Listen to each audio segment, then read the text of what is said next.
Então é isso. Vamos ouvir a oração que a nossa companheira Júlia vai fazer para nós. Pode ser, Júlia? Pode. Então, vamos elevar o pensamento a Jesus e agradecer por mais um dia, pela família, pela saúde de todos. Abençoe, Senhor, cada um de nós. Abençoe aquelas pessoas enfermas, aquelas pessoas que não têm o que comer, não têm o que vestir. Proteja-nos. Me livre do perigo da rua, Senhor. Muito obrigada por tudo.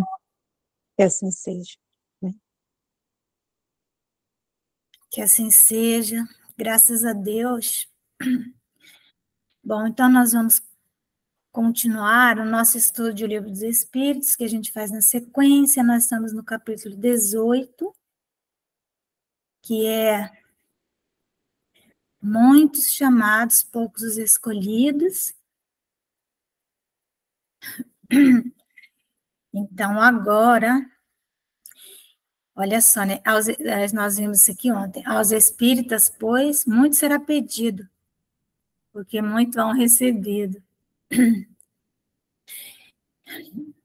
Então, vamos para as instruções dos espíritos, item 13. Dar-se-á àquele que tem. Vocês se lembram, né, daquela parábola dos talentos? Que aquele que recebeu um talento, ele enterrou o talento, lembra? E aí aquele talento ficou ali. Quando o Senhor voltou, ele devolveu aquele um.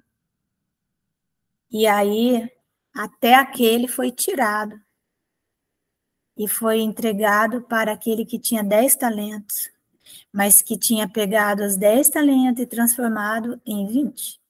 Então aí ele ficou com 21. Então aquele que tem vai receber mais, aquele que não tem, até o que ele não tem, ser-lhe atirado. É isso que fala a parábola dos talentos. Vamos ver aqui a instrução dos Espíritos. Dar-se-á àquele que tem. Então, em Mateus 13, vamos ver como que ele escreveu essa passagem de Jesus. Aproximando-se dele, né, de Jesus, seus discípulos disseram: por que lhes falas por parábolas? Porque Jesus, para a multidão, ele falava por historinhas, parábolas. Nós até já conversamos bastante sobre isso. Porque a multidão buscava Jesus, né? Mas o desejo da multidão não era de encontrar o reino. Tanto que há um momento que Jesus pergunta: que buscais para essa multidão? Será, porventura, que a multidão estaria em condições de sorver o conteúdo do cálice de Jesus, né? Ele pergunta. Porque, então, Jesus, nessa passagem, que ele pergunta à multidão, que buscais? Ele está procurando um local tranquilo para falar aos discípulos. Para a multidão, então, ele sempre fala por parábolas, oferece comida, oferece a cura do corpo, que é o que a multidão buscava, né? Então, os discípulos perguntam, né, por que eles falam por parábolas? Respondendo, disse-lhes ele, é porque a vós outros, aos discípulos, vos foi dado conhecer os mistérios do reino dos céus. Ao passo que a eles isso não foi dado. Eles não tinham condições de compreender o que Jesus vinha trazer. Porque aquele que já tem, mais se lhe dará, e ele ficará na abundância. Aquele, entretanto, que não tem, mesmo o que tem, se lhe tirará. Por isso é que lhes falo por parábolas, porque vendo, nada veem, e ouvindo, nada entendem, nem compreendem. Neles, né, nos mistérios do reino dos céus, se cumpre a profecia de Isaías, quando diz: ouvireis com os vossos ouvidos e nada entendereis. Olhareis com os vossos olhos e nada vereis. 14. Tende cuidado com o que ouvis, porquanto usarão para convosco da mesma medida de que vos houverdes servido para medir os outros, e ainda se vos acrescentará, pois ao que já tem, dar-se-á. Ao que não tem, até o que tem, se lhe tirará. Vejam que são inúmeras as passagens em que Jesus faz essa advertência. Vamos ver o que os Espíritos nos esclarecem. Dá-se ao que já tem e tira-se ao que não tem. Meditai esses grandes ensinamentos, que se vos hão, por vezes, afigurado paradoxais. O que é um paradoxo? É uma formulação, uma afirmação, ou que ela traz nela mesma a sua própria negação. Então, você vai dar àquele que tem e você vai tirar daquele que não tem. Isso não fala a nossa razão, isso é um paradoxo. Né? Doxa significa o entendimento, né? Então é algo que está para além do entendimento. Precisamos usar aí um raciocínio da nossa intuição, às vezes, para entender os paradoxos, né? Aquele que recebeu é o que possui o sentido da palavra divina. Recebeu unicamente porque tentou ser digno dela e porque o Senhor, em seu amor misericordioso, anima os esforços que tendem para o bem. Então, ele não tem à toa. Vejam, muitas pessoas não puderam hoje estar conosco por questões justificáveis. Outros, por justificativas que são justificativas que não encontram fundamento no ideal de nobreza que devemos todos buscar. Então, nós estamos aqui reunidos e, evidentemente, que quando nós estudamos alguma coisa, especialmente quando nós estudamos em grupo, nós vamos armando a nossa mente, nós vamos abrindo os nossos horizontes. O nosso cérebro, então, ele vai acompanhar esse horizonte que a nossa mente abriu e vai criar vai criar neurônios para nós. Está provado já. Mas nós fizemos um esforço, ainda que pequeno, para estarmos aqui, não fizemos? Fizemos. Aqueles que não estão, se estiverem, vamos dizer assim, num conforto, se não estiverem ampliando seus horizontes de outra forma, porque nós podemos ampliar os nossos horizontes de várias maneiras, né? Eles vão estar ali, no seu conforto.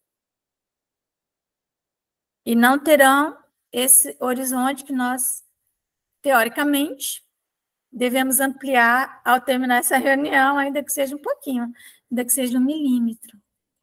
Porque a vida é justa, é assim que funciona. Então, ele falou assim, ó, porque o Senhor, em seu amor misericordioso, anima, ele dá ânimo, ele dá alma. O que é alma, né? É vida. Anima os esforços que tendem para o bem. Então, tem que ser aqueles nossos propósitos nobres, aturados Perseverantes, aturados significa, né? Aguentados, tolerados. Aturados, perseverantes, esses esforços atraem as graças do Senhor. São um imã. Lembra que nós falamos no nosso estudo da mediunidade sobre o imã, o magnetismo do imã? Vejam, os espíritos usam essa palavra, imã. Isso quando foi escrito o Evangelho, né? Esse texto, ele antecede o Evangelho, porque Allan Kardec foi pegando os textos e adaptando do Evangelho segundo o Espiritismo, né? Ele foi pegando textos de espíritos nobres e foi ajustando ao Evangelho de Jesus para nos esclarecer. Então, são um imã, magnetismo. Está vendo como, quando nós ampliamos nossos horizontes, nós vamos enxergando as palavras que estavam encobertas, que os nossos olhos não viam, porque não tínhamos ainda aprendido. Quantas vezes nós passamos por esse texto, quantas vezes nós lemos, sem nos dar conta que aqui tinha essa palavra, um imã, que significa magnetismo, que é o veículo da mediunidade, né? São um imã que chama a si o que é progressivamente melhor, as graças copiosas que vos fazem fortes para galgar a montanha santa, em cujo cume está o repouso após o labor. Certo? Tira-se ao que não tem ou tem pouco. Tomar isso como uma antítese figurada. Antítese é uma antitese, vamos dizer assim, né? É uma figuração aqui no caso. Né? Tira-se ao que não tem ou tem pouco. Então, essa é uma tese paradoxal, né? Por isso que ela é uma antítese. Porque a tese nobre é que você dá ao que não tem. Essa é a tese. Tira-se ao que não tem ou que tem pouco, isso é uma antítese. Contraria a tese do amor de Jesus, né? Então, é uma antítese, é uma antitese. É isso? Mas ela é uma antítese figurada, nós temos que ver isso, não ao pé da letra. É um paradoxo. Né? Deus não retira das suas criaturas o bem que se haja dignado de fazer-lhes. Não retira isso. Homens cegos e surdos, abri as vossas inteligências e os vossos corações. Abrir significa, vamos expandir os nossos horizontes. Quando fala abrir as vossas inteligências, está falando, vamos formatar a nossa mente, vamos dar instrução para a nossa mente, vamos dar capacitação, municiar a nossa mente de conhecimento, vamos perceber as pessoas que estão à nossa volta, que podem nos trazer as suas experiências, não só no campo religioso, o dia inteirinho nós podemos estar aprendendo com as pessoas. E isso vai abrindo a nossa inteligência. Abrir os corações significa dar nobreza às nossas sensações, depurar as nossas sensações, transformar o nosso egoísmo em compaixão. A compaixão é uma sensação nobre. É a sensação mais nobre. Então, quando nós conseguimos ter pelo menos um momento de compaixão, a compaixão é nós olharmos para o outro e compreendermos a situação dele e estarmos num nível tão grande de compreensão da situação, que se chama empatia, que nós nos movimentamos A compaixão, ela é forte o suficiente para que nós venhamos a nos movimentar e praticar atos de misericórdia, que é a compaixão. E quando nós, então, praticamos um ato de misericórdia, nós abrimos o nosso coração. E nós só abrimos o coração com a prática de atos de misericórdia. E nós só praticamos a misericórdia se temos compaixão. Olha, tá vendo? Que uma coisa é um dominó, uma coisa vai levando a outra. E quando, então, nós expandimos, né? Quando nós abrimos a inteligência e abrimos nosso coração, a nossa mente,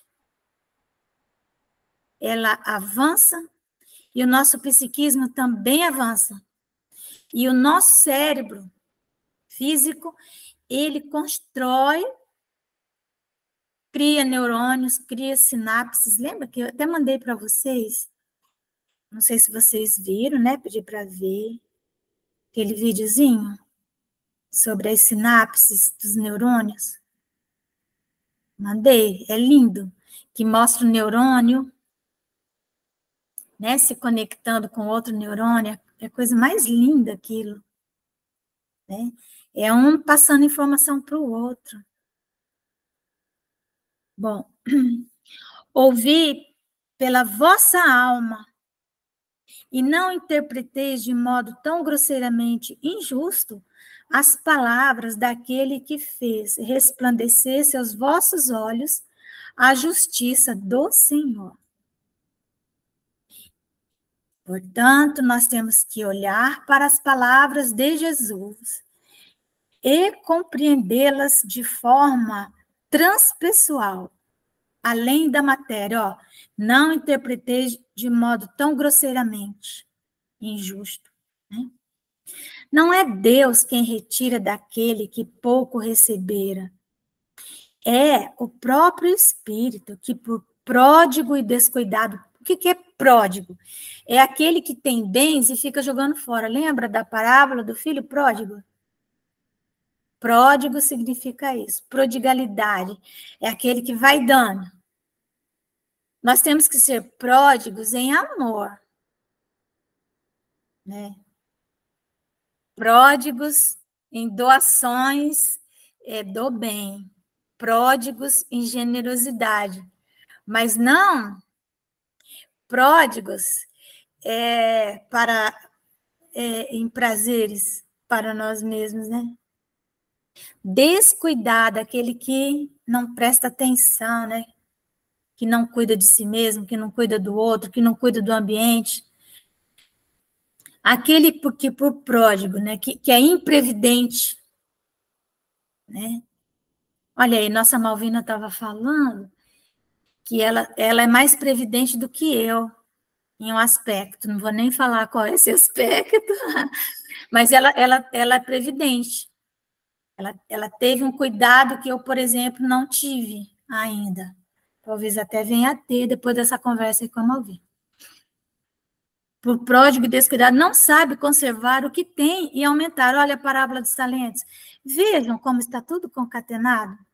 Se você tem X e você não usa esse X, o teu cérebro destrói neurônios. E aí é porque tudo aquilo que não usa atrofia. Nós falamos disso ontem à noite, né? Tudo que a gente não usa atrofia. Então, não sabe conservar o que tem e aumentar. Parábola dos talentos. Se você tem 2, você tem que transformar em 4. Se você tem 5, tem que transformar em 10. Se você tem 10, tem que transformar em 20. Tem 1, tem que transformar em 2. É assim. Então, fecundando, né? Fecundando o óvulo que lhe caiu no coração. Então, Deus nos dá uma graça. Ele nos dá uma graça. Quando nós encarnamos, nós trazemos conosco muitas graças, muitas coisas que não compramos, foi de graça. Nosso pai, nossa mãe, a vida, o ar que respiramos, o alimento, o sol, tudo que nos rodeia, a educação que tivemos, pouco, muito, não importa, né? o meio que nos amparou, porque se nós estamos aqui, chegamos até aqui porque muita gente nos amparou. Muitos animais foram mortos para nos alimentar. Muitos vegetais se entregaram em holocaustos para a gente comer, né?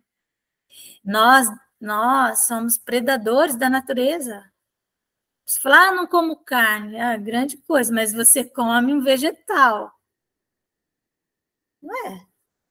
Quantos animaizinhos são mortos para formar um pé de alface?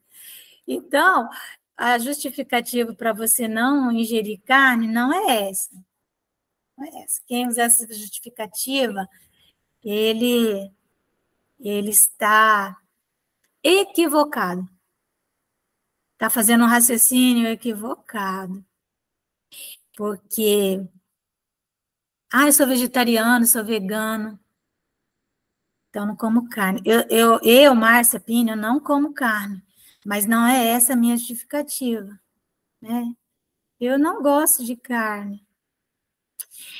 Mas eu sei muito bem que os vegetais, eles, quando você vai fazer, por exemplo, o pessoal fala, você vai plantar uma horta, qualquer coisa, você tem que destruir um sistema ali.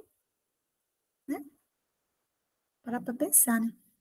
Aquele que não cultiva o campo, então, esse óbolo que nos caiu no coração é tudo isso que nos rodeia e que nos permitiu chegar até aqui. Imagina o ar que nós respiramos, né?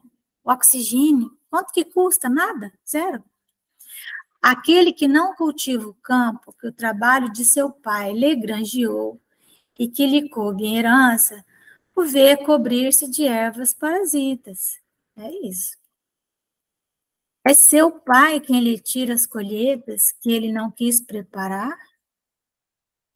Se a falta de cuidado deixou fenecerem as sementes destinadas a produzir nesse campo, é a seu pai que lhe cabe acusar por nada produzirem elas? Não e não. É evidente que a resposta é não. Então, se nós temos um campo aqui fértil, uma terra fértil, nós não, na nossa mente, no nosso psiquismo, nós não cultivamos, então nós deixamos a erva daninha tomar conta, não vamos reclamar depois que venham as doenças, depressões, as coisas todas. Em vez de acusar aquele que tudo lhe preparara, né, Deus, de criticar as suas doações, queixe-se do verdadeiro autor de suas misérias, si mesmo, ele mesmo. E arrependido e operoso. O que é arrepender? Pender para o outro lado. Quando você se arrepende, você fala, vou mudar a rota, vou arrepender, vou pender para o outro lado. Isso que é arrepender, não é ficar, meu Deus, preso no remorso, né? Remoendo. Você se arrepende, muda o rumo e operoso e vai trabalhar. Então, arrependido e operoso, meta, né? Coloque, corajoso, mãos à obra. Vamos trabalhar, gente. Arroteie o solo ingrato com o esforço da sua vontade. Lavre-o fundo com auxílio do arrependimento. Quando você pende para o outro lado, você tem que ir com força. Se você ficar preso no remorso, não, o arrependimento, ele é uma força propulsora. O remorso, ele te prende no círculo vicioso. Arrependimento, não. Entenderam a diferença? Eu estou com remorso. Grande coisa. Estou arrependido. Arrependi. Vou pender para o outro lado, vou sair de carreira para o outro lado. É diferente. Com o auxílio do arrependimento e da esperança. Tem que ter esperança. Temos que abrir campo para a esperança. A esperança é aquela força psíquica. É uma energia psíquica que nós temos, que nós desenvolvemos no dia a dia, nas lutas diárias. Cada dia que nós conseguimos superar algum obstáculo, a nossa esperança aumenta.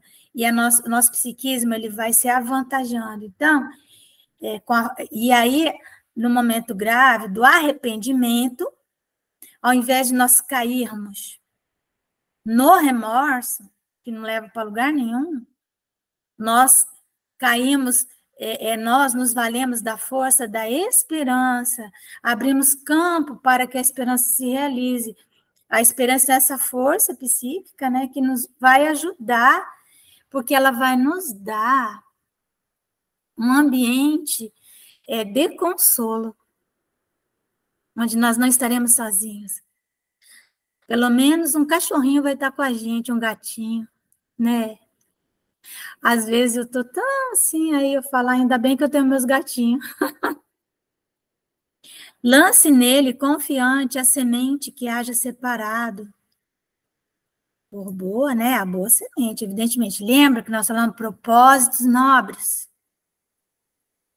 Dentre as más, porque tá cheio de semente aqui. Nós temos que separar as boas. Regue-o com o seu amor e a sua caridade. Então, primeiro é o amor, é a caridade, é a prática. Depois que a gente tiver trabalhado bastante, e Deus, o Deus de amor e caridade, dará àquele que já recebera. Verá ele, então, coroados de êxito seus esforços. E um grão de semente que ele plantou ali, né, ao impulso do arrependimento, sob a luz da esperança, que o arrependimento impulsiona, a esperança ilumina, né? Aí nós vamos trabalhar. Então, aí aquela semente começa a germinar e a dar frutos. Verá ele, então, coroados de êxito seus esforços, e um grão produzir 100, e outros 1000. Parábola do semeador, né? E até de 100 por uma consegue produzir. Então, ânimo, trabalhadores. Ânimo. Ânimo significa alma, vida. Tomai dos vossos arados e das vossas charruas. Então, é pegar a ferramenta que nós temos, seja ela qual for, e vamos arar. Lavrai os vossos corações. Então, cuidar das nossas sensações. Todas as vezes que alguém, alguma coisa nos traga uma sensação desagradável, desconfortável, que nós procuremos transcender aquilo, transmutar aquela energia, não é? Transformar aquela energia, pegar aquela energia e fazer uma alquimia com ela, para que ela se transforme, aquele mal-estar se transforme em compaixão. E aí, aquela pessoa que nos causa mal-estar, não vai mais causar mal-estar. Quando nós estivermos diante dela, nós vamos sentir compaixão. Olhar, não é pena, gente. Não é pena. Precisamos estudar o que seja compaixão, não é peninha da pessoa. Entenderam? Então, tomai dos vossos arados, das vossas charruas. Lavrai os vossos corações, arrancai deles a cisânia. Cisânia é tudo aquilo que divide. Semeai a boa semente que o Senhor vos confia, e o orvalho do amor lhe fará produzir frutos de caridade. Olha que lindo, um espírito amigo. Bordeaux, 1862. Quem é o espírito amigo, se não a dona Joana de Ângeles, não é? Ela sempre fala dessa maneira que mexe com o nosso psiquismo. Essa é a dona Joana. Pelas obras é que se reconhece o cristão, então isso aqui vai ficar para amanhã, né, meus irmãos? E todo mundo ficou tão quietinho, ninguém falou nada. Ninguém vai falar nada. Silêncio sepulcral. É lindo que você falou. Lindo, né, esse texto? É lindo. Então, a gente fica pasmado. É. E a dona Joana, ela é maravilhosa. Conforme nós vamos, então, avançando, né? Ampliando o nosso horizonte, mais nós vamos compreendendo o que esses espíritos nos trazem. Nós vamos conseguindo aprofundar a letra, né? E fica maravilhoso. Muito bem. Então, já que é assim, né? Eu ia falar. Nós vamos entrar no nosso querido Livro dos Espíritos. Hoje é terça-feira, dia do Livro dos Espíritos. E nós estávamos, então, conversando sobre esse capítulo, que é a parte segunda, capítulo 1, dos Espíritos. Então, nós vimos as ordens de espíritos, 3 ordens, né? Primeira ordem, segunda ordem, terceira ordem. E as classificações dentro das ordens nós vamos ver agora, para podermos nos situarmos, a verdade é essa, diante das comunicações dos espíritos. Na nossa última conversa, nós falamos sobre essa escala espírita, né? As observações preliminares, nós ficamos aqui nessas observações preliminares, então ele vai nos dizendo o quanto é importante compreendermos a que classe, a que ordem, e quando identificamos a ordem, a que classe o espírito pertence, para que possamos saber com quem nós estamos falando. E isso vai valer não só para espírito desencarnado, é geral isso. Vai valer para nós mesmos, para saber onde que nós nos enquadramos, né? E as pessoas que nos rodeiam, onde elas se enquadram, que tipo de grupo nós gostamos de participar deles. Interessante que teve uma pessoa que chegou para mim nessa semana e ela falou assim para mim: olha, eu estive num aniversário que eu ia e eu não percebi algumas coisas. Mas aí, dessa vez, eu fui nesse aniversário e eu me senti tão mal lá. As pessoas falavam muito alto, eram umas músicas muito, né, assim, vamos dizer assim, telúrica, né, que fala muito ao corpo, à sexualidade, e as pessoas falavam alto, gritavam, ninguém se... E era um aniversário. E então, eu disse para ela, tá vendo? Você está mais sensível. Existem várias reuniões, vários aniversários que nós vamos. E então, nós vamos selecionando, né? Começamos a selecionar, nós temos que selecionar as nossas amizades, os grupos que frequentamos, as músicas que ouvimos, não é? Tem desse modelo, porque aí nós vamos vendo qual é a nossa tribo. Oi, Malvina, fala.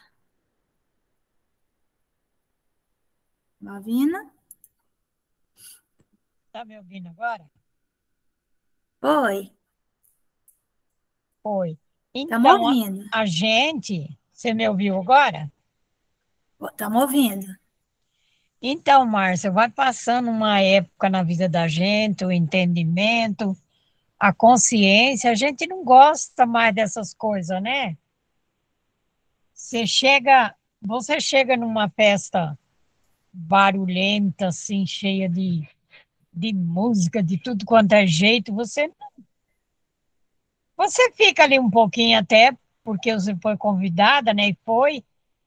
Mas eu mesmo, quando eu chego numa festa assim, eu já fico doidinha para ir embora. Eu É, também.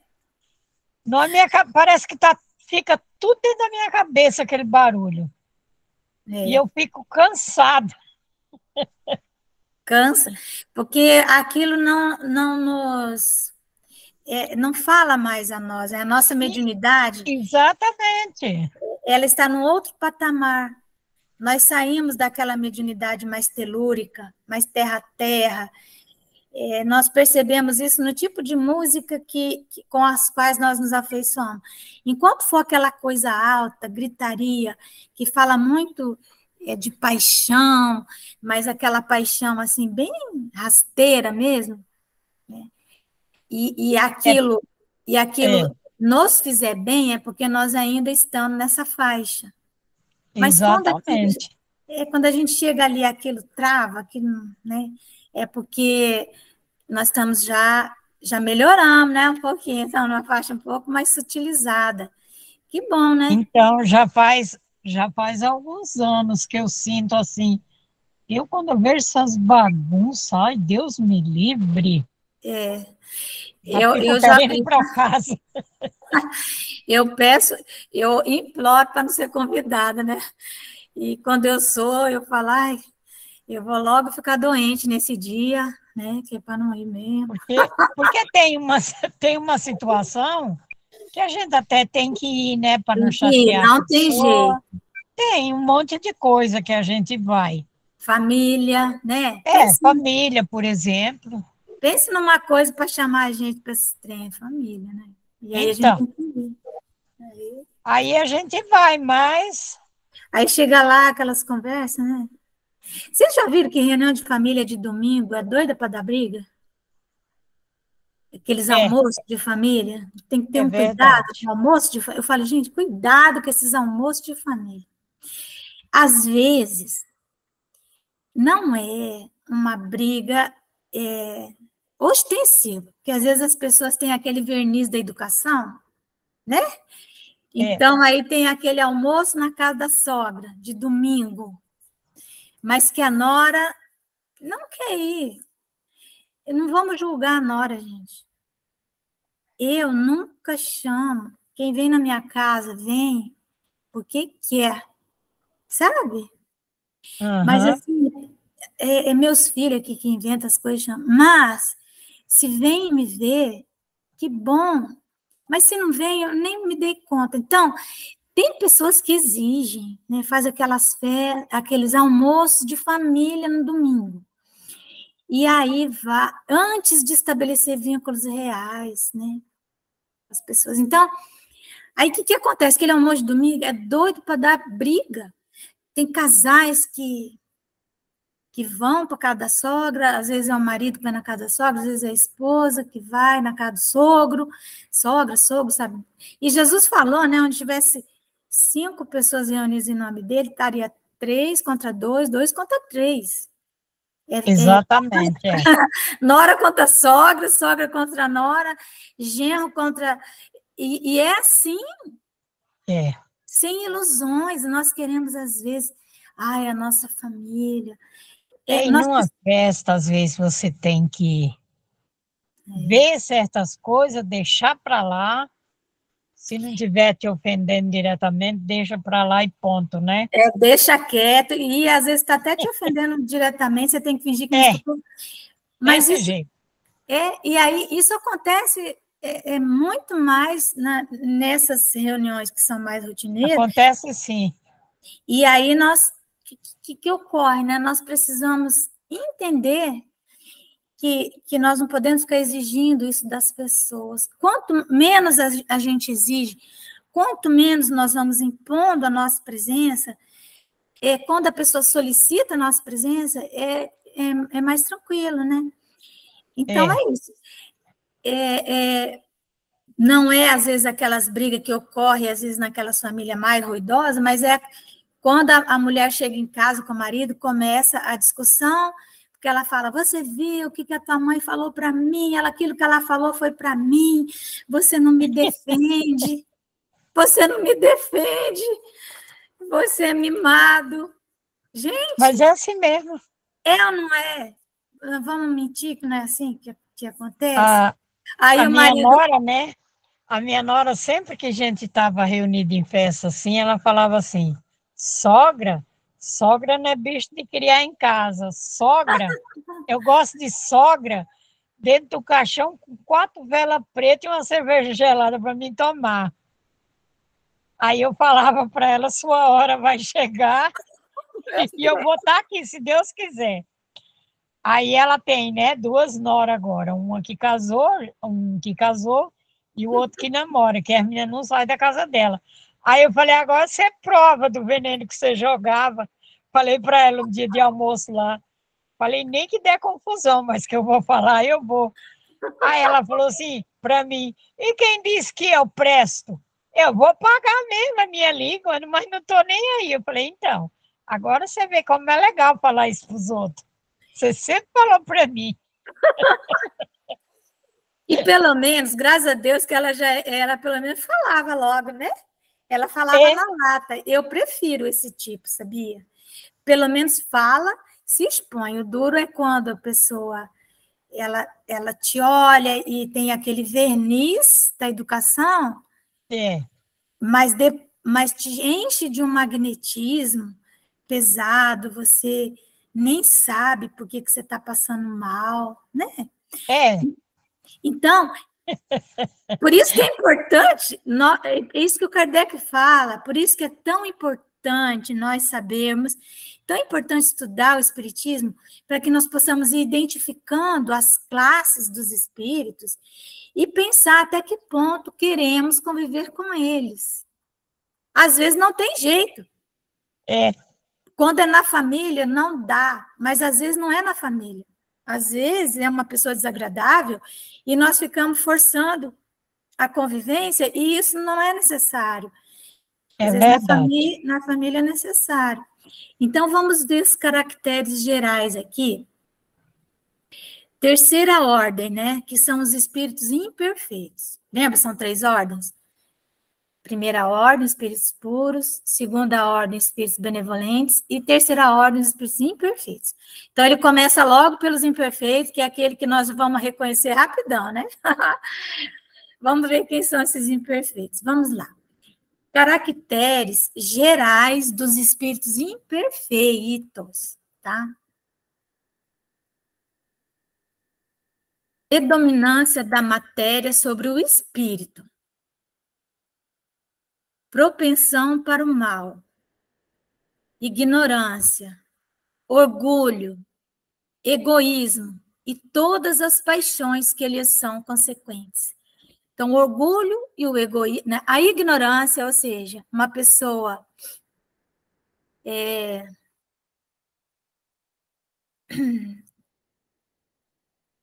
que não se preocupa em conhecer, em se iluminar, né? Ela não busca o conhecimento, ou às vezes ela é ignorante mesmo, porque é uma alma primária, precária. E às vezes ela é ignorante voluntariamente, não quer saber, né? A pessoa vai falar assim, eu sei que eu sou ruim mesmo, vou pagar minha língua, não sei o quê. Ou seja, ela já sabe, mas é ignorante no sentido de que não deseja sair daquele patamar. O orgulho e o egoísmo, orgulho, poder, egoísmo, a pessoa que quer tudo para ela. Então, decorre da ignorância, do orgulho, do egoísmo, muitas paixões. Né? A paixão é uma coisa que te arrasta. Né? Então, esses espíritos, essas pessoas, vamos dizer assim, eles têm a intuição de Deus, sabe que Deus existe. Tu pergunta, você acredita em Deus? Claro. Reza para Deus, vai na igreja, vai no centro espírita, vai na reunião mediúnica. Tem a intuição de Deus, mas não compreendem.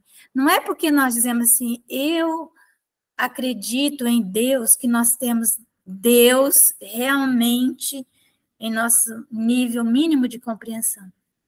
Nem todos os espíritos, né, imperfeitos são essencialmente maus, assim, eles não são maus em essência.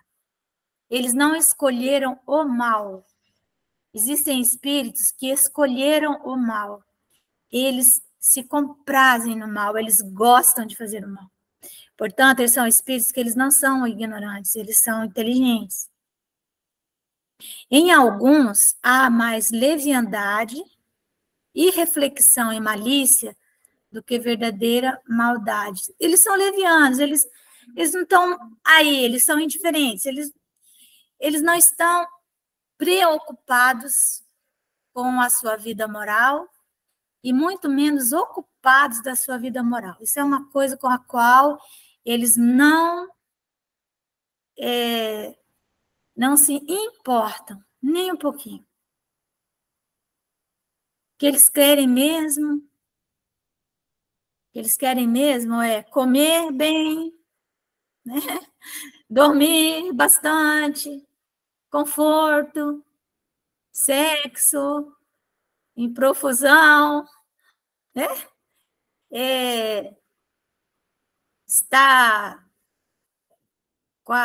Está em dia com a moda, em qualquer classe social. Uns não fazem o bem e nem o mal. Simplesmente só estão pensando em si. A dona Joana de Ângela, ela diz que são aqueles que vivem num estado letárgico, de letargia, eles estão dormindo. Mas não é dormindo de dormir mesmo, é um sono letárgico. Eles são absolutamente indiferentes a tudo e a todos, não sentem compaixão, né? Então, eles vivem do pescoço para baixo, na verdade, do estômago para baixo, né?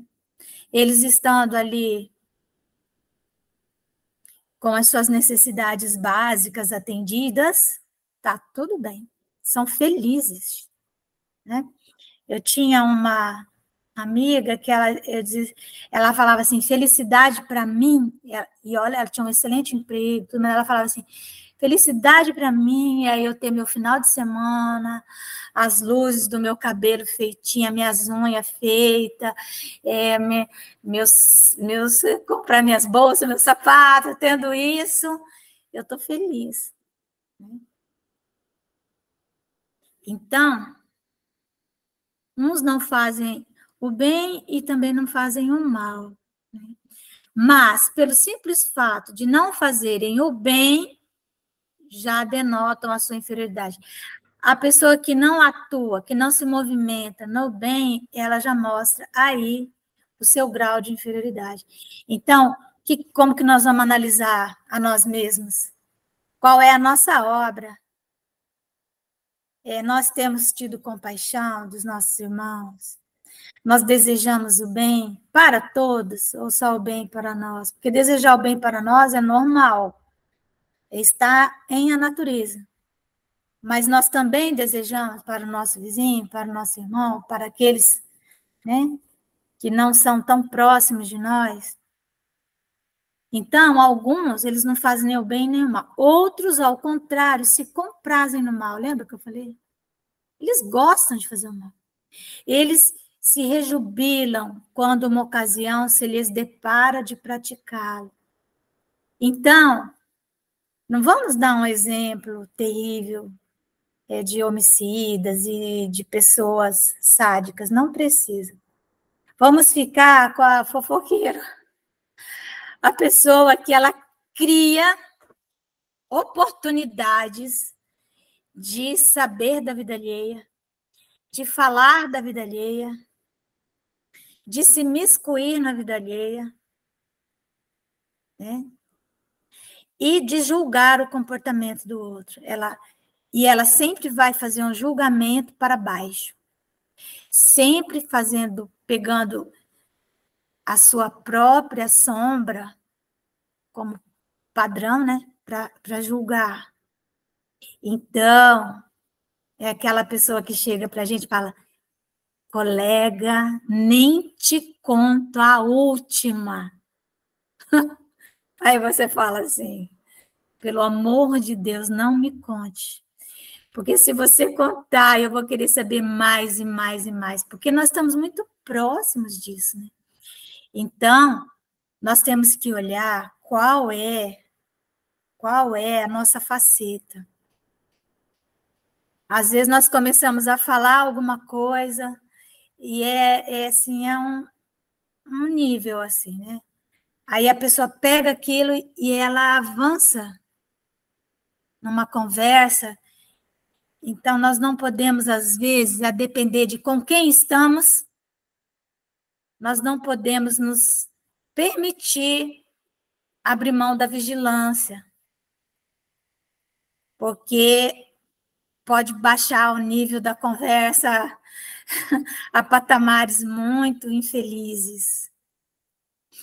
Há pessoas que nós temos também que ter vigilância, porque elas gostam de nos causar desconforto, elas sentem prazer, às vezes, em nos espetarem, vamos dizer assim, né? Então, nós já sabemos disso.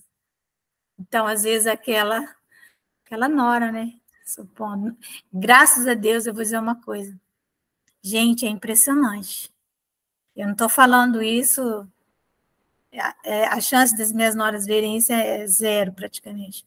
Mas a minha relação é assim, incrível. Eu não sei se é porque eu sou uma pessoa tão indisponível, né? Que talvez seja isso, né? Mas a minha relação é muito boa. Mas tem outras pessoas que não me toleram, né? Então, às vezes, nós esquecemos que estamos diante de uma pessoa assim, e chegamos, e aí ela vem e nos dá uma agulhada, e dói, né? Porque a gente está aberto. Por isso é importante saber com quem estamos, qual é o ambiente, a chance que aquela pessoa tem de nos ofender, de nos magoar. E aí, se isso aconteceu uma vez, 2 vezes, 3 vezes, 10 vezes, né? Chega uma hora que a gente tem que como é que se diz, né? A gente tem que aprender, senão essa pessoa aí não vai mais me magoar, porque não, se às vezes é alguém que não tem como você não conviver com ela, mas você convive, então você cria uma barreira, então ela não vai mais conseguir te acessar, ou vai, se conseguir, vai ser menos. Mas se há alguém que você pode se afastar, então você se afasta, porque essa pessoa não deseja a sua presença na vida dela. Às vezes ela tem razão para não desejar. Às vezes nós a magoamos. Mas às vezes ela é só alguém que não gosta nem dela mesma. Ela, às vezes, sabe Deus lá. E pensar, quando nós estamos nessa posição, quando somos nós que estamos alfinetando, a minha mãe falava muito isso, tem que prestar atenção se a nossa palavra não está alfinetando alguém, não é ferindo, não está ferindo alguém. Às vezes, não é a nossa palavra que fere, mas é o magnetismo que nós colocamos, é o nosso tom de voz. E também não é só o tom, né? O tom, ele carrega uma informação, mas, normalmente, ao tom de voz está associado o magnetismo, sabe? E aí, por isso que todas as vezes que nós pensamos assim, o ambiente está quente, né, acalorado de discussão, e a nossa tendência foi elevar o tom de voz, nós não podemos fazer isso, porque com certeza, ao elevarmos o tom de voz num ambiente desagradável, nós vamos carregar de magnetismo de baixa, vamos dizer assim, procedência, né? Mas, às vezes, é um ambiente de alegria, aí é diferente. Estamos alegres, é um ambiente de harmonia, as pessoas estão ali, elas estão abertas, existe afinidade. Por isso que essa pessoa que foi no aniversário, ela via as pessoas lá, aquelas pessoas, elas estavam alegres entre si. elas tinham afinidades. Ela que não tinha mais, estava em outro patamar. Então, às vezes, nós estamos num patamar de alegria, né, saudável, que nós chamamos, não é de euforia, é diferente, não é um ambiente histriônico. O que é um ambiente histriônico? É onde está comparecendo a mediunidade histérica, mediunidade telúrica, mediunidade que tem muito a ver com efeitos físicos, vamos dizer assim, né? Com a nossa sexualidade mais primária. Então, aí é esse tipo de mediunidade. A inteligência pode achar-se neles aliada à maldade ou à malícia, seja, porém, qual for o grau que tenham alcançado de desenvolvimento intelectual, ó, não importa, porque aí o intelecto, suas ideias são pouco elevadas e mais ou menos abjetos os seus sentimentos. Aqui nem seria sentimentos, né? Ele usa a palavra sentimento, mas seriam sensações abjetas. Restritos conhecimentos têm das coisas do mundo espírita, e o pouco que sabem se confunde com as ideias e preconceitos da vida corporal. Mistura tudo, mistura a vida espiritual com a vida corporal, acha que amor é isso, que relação conjugal é aquilo, não é nada disso. Não nos podem dar mais do que noções errôneas e incompletas. Aí, quando são espíritos, né, e vêm nos dizer coisas, eles vão falar daquilo que sabem, daquilo que sentem. Então, serão sempre noções incompletas ou erradas mesmo. Entretanto, nas suas comunicações, mesmo imperfeitas, o observador, então, nós sempre temos que nos colocar numa posição de observação. Por isso que como é que é? 2 olhos, 2 ouvidos, 2 narinas e uma boca, né? A nossa percepção tem que ser maior do que entra do que aquilo que sai, né? O observador atento encontra a confirmação das grandes verdades ensinadas pelos espíritos superiores. Então, mesmo quando eles vêm, por exemplo, você nesse ambiente, por mais telúrico que ele seja, nós vamos aprender nesse ambiente. Na linguagem de que usam, se lhes revela o caráter. Se é aquelas gargalhadas histriônicas, não é? Às vezes a gente gargalha, mas é diferente, né? Nós precisamos aprender até isso, né? Todo espírito que em suas comunicações trai um mau pensamento pode ser classificado na terceira ordem. Conseguintemente, todo mau pensamento que nos é sugerido vem de um espírito dessa ordem. Então, se nós também, né? Se nós estamos ainda vibrando no mal, eles veem a felicidade dos bons e esse espetáculo lhes constitui incessante tormento, porque os faz experimentar todas as angústias que a inveja e o ciúme podem causar. Então, às vezes, uma pessoa nos ofende por inveja, por ciúme. E também, quando nós ofendemos alguém, com certeza, aí está a inveja ou o ciúme, pode ter certeza. São filhos diletos do orgulho e do egoísmo, né? Conservam a lembrança e a percepção dos sofrimentos da vida corpórea. E essa impressão é muitas vezes mais penosa do que a realidade. Então, aqui falando de espíritos já sem corpo, eles ainda trazem como se tivesse um corpo de carne mesmo, né? Sofrem, pois, verdadeiramente pelos males de que padeceram em vida e pelos males, né, que ocasionam a outros. Gente, vamos lembrar que isso serve para nós também, encarnados. E como sofrem por longo tempo, julgam que sofrerão para sempre. Deus, para puni-los, quer que assim julguem. Podem compor 5 classes principais. Então, aqui nós vimos os caracteres gerais dos espíritos imperfeitos. E ficamos a nossa reunião inteirinha nisso. No nossa próxima terça-feira, nós vamos falar, então, das classes. Nessa terceira ordem, nós temos 10 classes, tá? E aí nós vamos identificar esses espíritos, tá bom? Então, nós chegamos ao nosso final aqui, né? E eu vou pedir para Malvina fazer a nossa oração, Malvina. Pode ser? Para a nossa... Pode. Então, Tá me ouvindo? Tá, né? Estamos te ouvindo. Então, tá bom.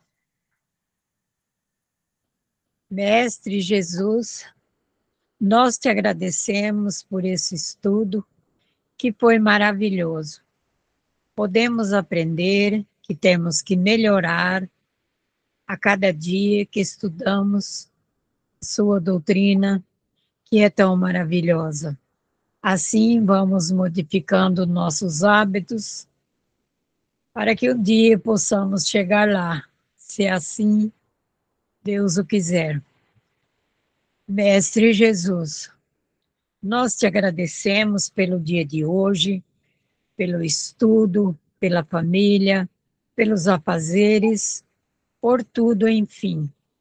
Te peço, Senhor, por todos aqueles que estão em sofrimento, leva paz e leva luz aos hospitais, aqueles que estão nas ruas e todo aquele que esteja em sofrimento. Que a tua misericórdia, Jesus, seja com todos aqueles que estão em sofrimento.